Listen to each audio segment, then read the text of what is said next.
무릎 통증. 수술만이 정답일까요? 20년 경력 정형외과 전문의가 전하는 희망의 메시지. 할머니, 이리 와서 저랑 같이 놀아요. 모래성 만드는 것 좀 도와주세요. 우리 강아지.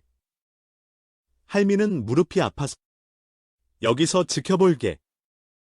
멋지게 만들어봐. 손주와 함께 모래성을 쌓고 싶은 마음. 그러나 욱신거리는 무릎 때문에 멀리서 지켜만 보셔야 했던 적 있으신가요? 자녀들에게 짐이 될까 노심초사하고 내 인생은 이제 여기까지인가 하는 생각에 밤잠을 설치고 계신가요? 안녕하십니까?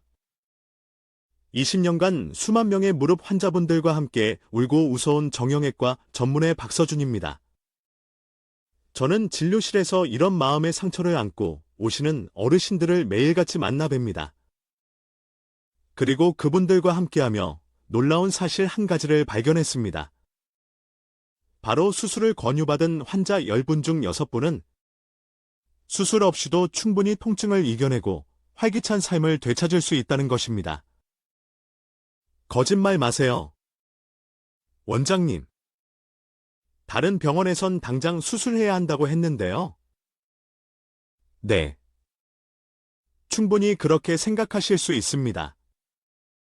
하지만 오늘 이 글을 통해 왜 제가 이런 희망적인 말씀을 드리는지, 그리고 여러분의 무릎을 지킬 수 있는 방법은 무엇인지 차근차근 알려드리고자 합니다. 이 글이 여러분의 남은 인생을 바꾸는 중요한 전환점이 될 것이라 확신합니다. 일부. 소중한 내 무릎. 왜 이렇게 아픈 걸까요? 원장님.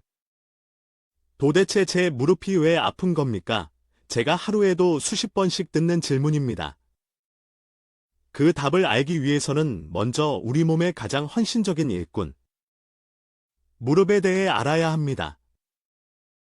무릎은 우리 몸에서 가장 큰 관절로 평생에 걸쳐 우리의 체중을 고스란히 감당합니다. 놀라운 사실은 우리가 평지를 걸을 때조차 체중의 23배, 계단을 오를 때는 무려 45배에 달하는 압력이 무릎에 가해진다는 점입니다.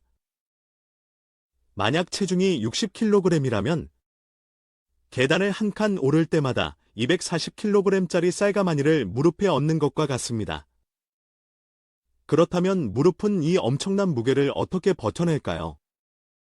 무릎은 정교한 시계처럼 뼈, 연골, 인대, 근육이라는 부품들이 완벽한 조화를 이루고 있습니다.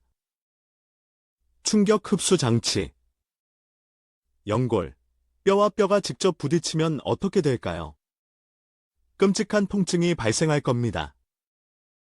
우리 무릎에는 두 종류의 중요한 연골이 있습니다. 허벅지뼈와 정강이뼈 사이에 위치한 반월상 연골은 초승달 모양으로 자동차의 충격 흡수 장치처럼 쿠션 역할을 합니다. 뼈의 끝부분을 매끄럽게 감싸는 관절 연골은 마치 프라이팬의 코팅처럼 뼈끼리 부드럽게 미끄러지도록 돕습니다.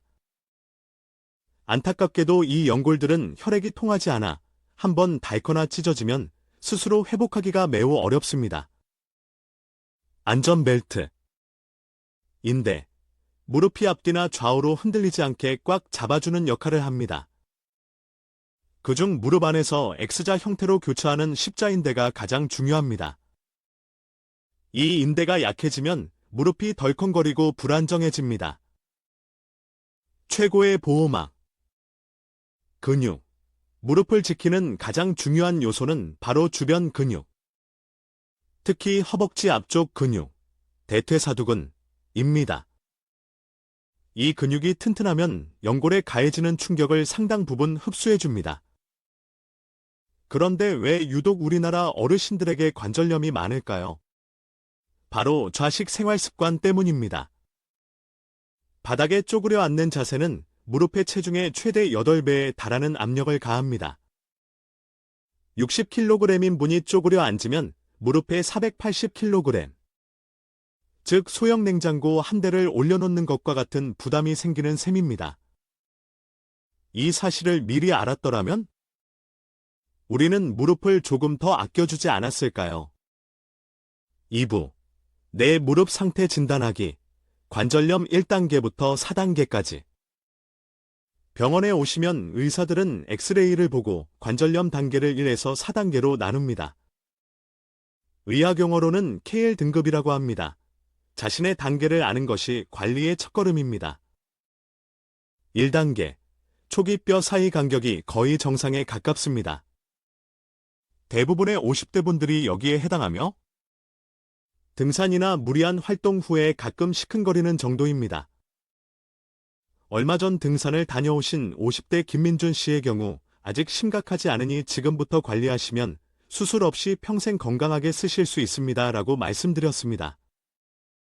2단계. 초기 중기뼈 사이 간격이 약간 좁아지고 뼈 끝에 작은 돌기, 골극, 가 보이기 시작합니다.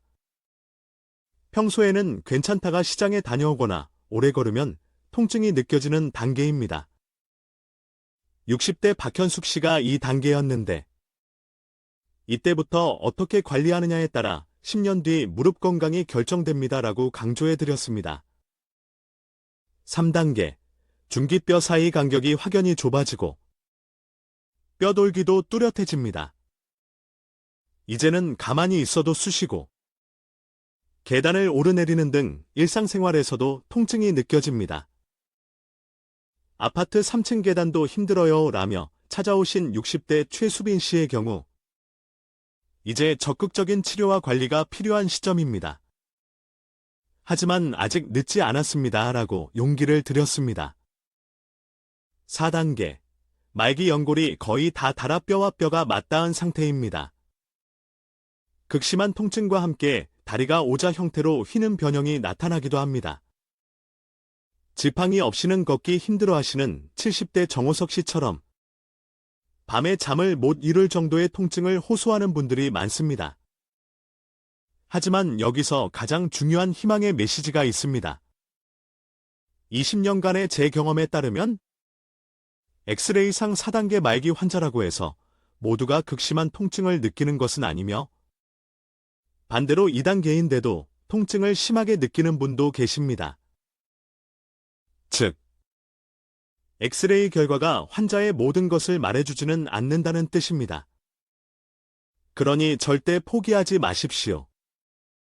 어느 단계에 있든 희망은 있습니다. 3부. 수술 전. 우리가 할 수 있는 모든 것. 원장님, 수술 말고 제가 집에서 할 수 있는 건 없을까요? 물론 있습니다. 지금부터 제가 20년간 환자분들께 강조해온 병원 치료와 생활관리법의 모든 것을 알려드리겠습니다. 생활 속에서 시작하는 무릎 건강 7가지 원칙. 체중 1kg 감량, 무릎 부담 4kg 감소. 가장 중요하고 효과적인 방법입니다. 체중이 1kg만 줄어도 무릎에 가해지는 압력은 4kg이나 줄어듭니다. 5kg을 감량하면 무릎에 20kg짜리 쌀 한 포대를 내려놓는 것과 같습니다. 쪼그려 앉기. 양반 다리는 이제 그만. 무릎 건강의 가장 큰 적입니다. 바닥에 앉을 때는 반드시 등받이 의자를 사용하고 밭일이나 집안일을 할 때도 낮은 작업용 의자를 활용하는 습관을 들이셔야 합니다. 허벅지 근육이 최고의 보약. 무릎 통증의 80%는 허벅지 근육 약화와 관련이 있습니다. 거창한 운동이 아니어도 좋습니다. 의자에 앉았다가 천천히 일어서기를 하루 10번. 침대에 누워 다리를 쭉 펴고 10초간 들어 올리기를 양쪽 10번씩만 반복해보세요. 3개월만 꾸준히 하시면 지팡이 없이 걸을 수 있게 된 70대 환자분도 계십니다. 계단은 내려갈 때 더 조심. 내려갈 때는 체중의 5배까지 압력이 가해집니다. 반드시 난간을 잡고 한 발씩 천천히. 통증이 심하면 두 발을 한 계단에 모으면서 내려가세요. 신발만 바꿔도 무릎이 웃는다. 쿠션이 좋은 운동화가 최고의 선택입니다. 굽 높은 신발은 피하고 집 안에서도 맨발보다는 쿠션 있는 실내화를 신는 것이 좋습니다. 상황에 맞는 찜질. 갑자기 붓고 아플 때는 얼음 찜질 1520분로 염증을 가라앉히고 평소 쑤시고 뻣뻣할 때는 온찜질 2030분로 혈액순환을 도와주세요. 햇볕 비타민 D 비타민 D가 부족하면 뼈가 약해지고 통증에 더 민감해질 수 있습니다. 하루 15분 정도 햇볕을 쬐고 필요시 영양제를 복용하는 것도 도움이 됩니다. 병원에서는 어떤 도움을 받을 수 있을까요? 생활습관 개선만으로 통증 조절이 어렵다면 병원의 도움을 받을 수 있습니다. 수술 전에는 다음과 같은 다양한 비수술적 치료, 보존적 치료를 시도해 볼 수 있습니다. 약물 치료, 염증과 통증을 줄여주는 소염 진통제, 위장 부담이 적은 단순 진통제, 연골 구성 성분을 보충하는 관절 영양제 등이 있습니다. 반드시 의사의 처방에 따라 식후에 복용하는 등 용법을 지켜야 합니다. 물리치료, 온열치료, 전기 자극 치료, 초음파 치료 등은 통증을 완화하고 근육을 이완시키는 데 효과적입니다. 주사치료, 많은 분들이 가장 궁금해하시는 치료입니다. 히알루론산 주사, 연골 주사 가장 보편적인 주사로 삐걱거리는 관절에 윤활유를 쳐주는 역할을 합니다. 6개월 1년 정도 효과가 지속됩니다. DNA 주사, PDRN 연어에서 추출한 성분으로 손상된 조직의 재생을 돕고 염증을 줄여줍니다. 초기 관절염에 효과적입니다. 콜라겐 주사, 연골의 주성분인 콜라겐을 직접 주입하여 연골 보호 및 통증 완화를 돕습니다. 프롤로 주사, 약해진 인대나 힘줄을 강화하여 무릎의 불안정성을 개선하는 데 도움이 됩니다. 꼭 기억하세요. 스테로이드 주사의 두 얼굴. 뼈 주사로 불리는 스테로이드 주사는 강력한 항염증 효과로 통증을 빠르게 가라앉힙니다. 하지만 이는 급한 불만 끄는 소방수와 같아서 장기적으로는 연골과 뼈를 약하게 만드는 주범이 될 수 있습니다. 저는 꼭 필요한 경우에만 1년에 2회를 넘지 않도록 극히 제한적으로 사용합니다. 다른 병원에서 어떤 주사를 맞았는지 모른 채 자주 맞으시는 것은 매우 위험합니다. 4부. 현명한 환자가 되기 위한 마지막 당부. 사랑하는 환자분, 그리고 보호자 여러분. 긴 글을 함께 해주셔서 진심으로 감사합니다. 이제 여러분은 병원에 가셨을 때 당당하게 질문하실 수 있습니다. 원장님, 제 무릎은 지금 몇 단계인가요? 오늘 맞는 주사는 정확히 어떤 종류의 주사인가요? 어떤 효과가 있고 부작용은 없나요? 자신의 몸과 치료 과정에 대해 정확히 아는 것이 현명한 치료의 첫걸음입니다.